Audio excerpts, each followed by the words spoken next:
नमस्कार। बांग्लादेश बढ़ रहा है एक सिविल वॉर की तरफ। शेख हसीना के हटते ही वहां पर जो एक नई सत्ता आई थी मोहम्मद यूनुस की, जो कि एडवाइजर कहलाते हैं, वो अब संभाल नहीं पा रहे कंट्री को। पहले तो तख्ता पलट कर लिया अमेरिका के साथ मिलकर, इसीलिए मेरे पीछे बांग्लादेश और अमेरिका दोनों का फ्लैग है। दोनों मिलकर नहीं संभाल पा रहे और आर्मी रूल वाली सिचुएशन आ चुकी है। लगभग कल कल बांग्लादेश में एक नोटिफिकेशन इशू किया गया, जिससे आर्मी को ऐसी पावर्स दे दी गई कि वो किसी को भी अरेस्ट कर सकती है और किसी को भी गोली मार सकती है। क्यों? क्योंकि जो लोग शेख हसीना के साथ थे या जो लोग डेमोक्रेसी के साथ थे, जो लोग तरक्की के साथ थे, वो अब प्रोटेस्ट पे बाहर आए और उन लोगों ने उनके प्रोटेस्ट देख करके सत्ता, यानी कि जो इलीगल सत्ता बिठाई थी अमेरिका ने, जो इलीगल सत्ता बिठाई थी पाकिस्तान ने, जमात इस्लामी ने, वो घबरा गए और शूट करने के ऑर्डर्स आप देने शुरू कर दिए। इसे बात करने के लिए हमारे साथ कर्नल रामकृष्णा सर, बहुत बहुत स्वागत आपका हमारे शो में। कर्नल रामकृष्णा एक्सपर्ट हैं इंटरनेशनल अफेयर्स में और एक लंबा अरसा इन्होंने इंडियन आर्मी की सेवा की है। सर बहुत बहुत स्वागत आपका हमारे शो में। सर ये क्या बांग्लादेश एक सिविल वॉर की ओर बढ़ता दिख रहा है आपको? बिल्कुल। बांग्लादेश एक सिविल वॉर की तरफ बढ़ता दिखाई दे रहा है। इसके दो तीन कारण। सबसे पहले is the default position of Bangladesh economy. उनकी अर्थव्यवस्था अगर हम देखेंगे तो वो काफ़ी तरह से भारत के ऊपर डिपेंडेंट थी। अब जो सिचुएशन शेख हसीना के जाने के बाद जो उत्पन्न हुई है, उसमें हमें ये देखना चाहिए कि बांग्लादेश हैज रिसीडेड और it is not in a position to take any responsibility for the orders of garments which many of the multinationals have placed, and therefore the trust and faith of these industrial houses had been shaken. They are now outsourcing their requirement to India. तो उससे ये हुआ है कि उनका जो export potential है उसको काफ़ी धचका लगा है।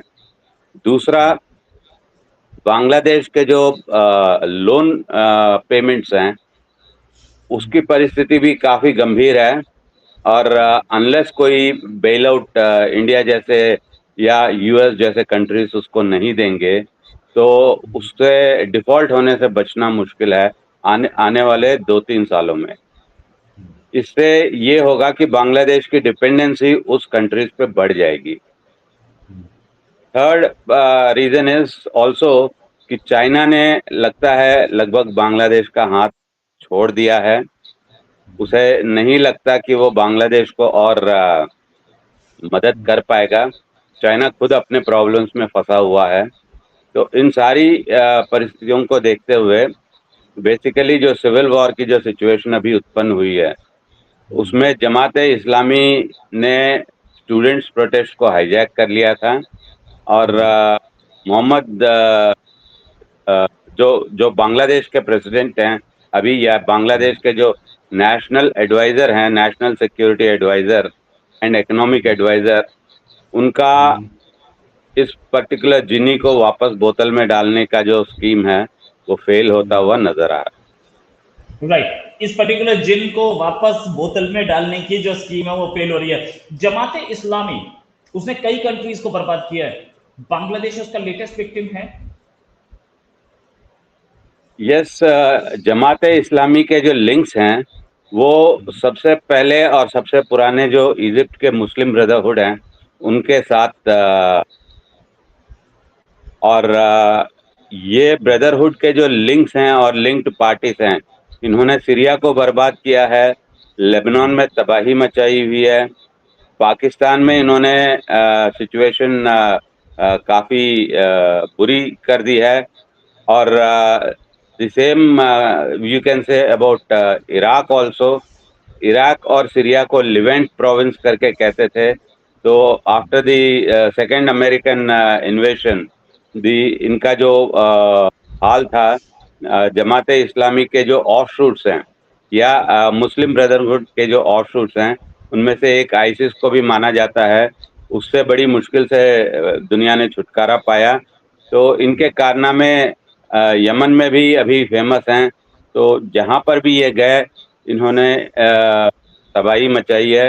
इन्होंने अफ्रीका तक को नहीं छोड़ा है, यहाँ पर नाइजीरिया में भी ये काफ़ी हद तक सक्सेसफुल रहे हैं एक सिविल वॉर जैसी परिस्थिति क्रिएट करने में। राइट सर, एक चीज और कि ये सिविल वॉर होगी तो क्या इम्पैक्ट होगा इंडिया पर, और फेलियर है क्या? अमेरिका ने एक और कंट्री को एनआरकी में पुश किया, और दूसरी चीज, क्या इंडिया हेल्प के लिए आ सकता है? वही सिचुएशन हो सकती है जो मॉलडीव्स की हुई, पहले तो वो प्रो चाइना थे और उसके बाद वो आ गए प्रो इंडिया बन के। मालदीव्स जैसा सिचुएशन आना थोड़ा सा लेस प्रोबेबल है, यानी उसके जो आसार हैं वो कम दिख रहे हैं। इसका एक रीज़न ये भी है कि मालदीव्स एक छोटी इकॉनमी और छोटा पॉपुलेशन है, बांग्लादेश उससे कई गुना बड़ा है। दूसरा, जो सिविल वॉर जैसे सिचुएशन होगी उनमें कई सारे और कई करोड़ों लोग जो हैं वो भारत में एंटर करके यहाँ पर रेफ्यूज लेने की कोशिश करेंगी, जिससे कि बंगाल और जो नॉर्थ ईस्टर्न स्टेट्स हैं जिनका बॉर्डर बांग्लादेश से लगा है, उनमें रिफ्यूजी प्रॉब्लम्स आने की आशंका है। और इससे भारत की अर्थव्यवस्था पे भी काफ़ी लोड पड़ेगा। और हम ये कह सकते हैं कि India being a signatory of human rights conventions as well as UN protocols on refugees, सख्त एक्शन लेने में या उनको प्रिवेंट करने में काफ़ी हिचकिचाएगा। तो इससे क्या होगा कि हमारे देश की जो परिस्थिति है वो स्पेशली जो राज्य बांग्लादेश के आसपास हैं उनमें डेमोग्राफिक चेंजेस आ सकते हैं और परिस्थिति बिगड़ सकती है। बांग्लादेश के अंदर परिस्थिति सुधरने पर भी कई सारे ऐसे लोग होंगे who will not opt to go back to Bangladesh. तो ये एक और आने वाली परिस्थिति है जिससे हमें निपटना चाहिए। सिविल वॉर होगी तो आप बांग्लादेश में क्या देखते हैं, क्या उसे कंट्रोल कर पाएंगे या खून खराबा?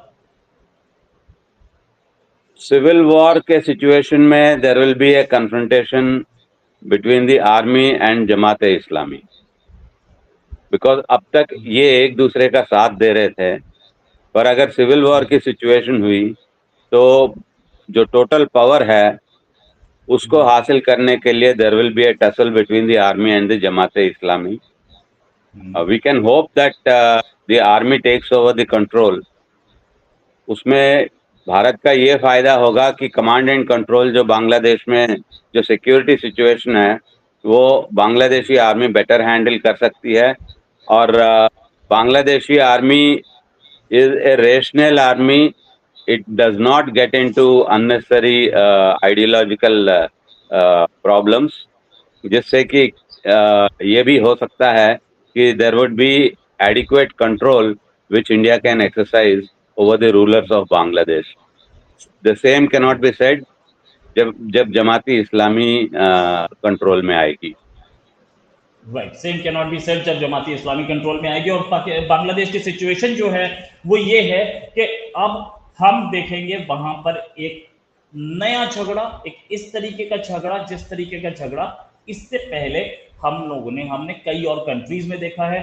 Civil war type situation, army को पावर्स हैं, खून खराबा होना तय है लगभग, लेकिन जमाते इस्लामी कंट्रीज को बर्बाद करती रही है, अमेरिका कंट्रीज को बर्बाद करता रहा है, पाकिस्तान कंट्रीज को बर्बाद करता रहा है, एक इस्लामिक रिसर्जेंस दिखेगी। Sir thanks a lot for joining, हम जल्दी एक डिस्कशन और करेंगे। अभी के लिए नमस्कार, धन्यवाद, जय हिंद सर। Thank you.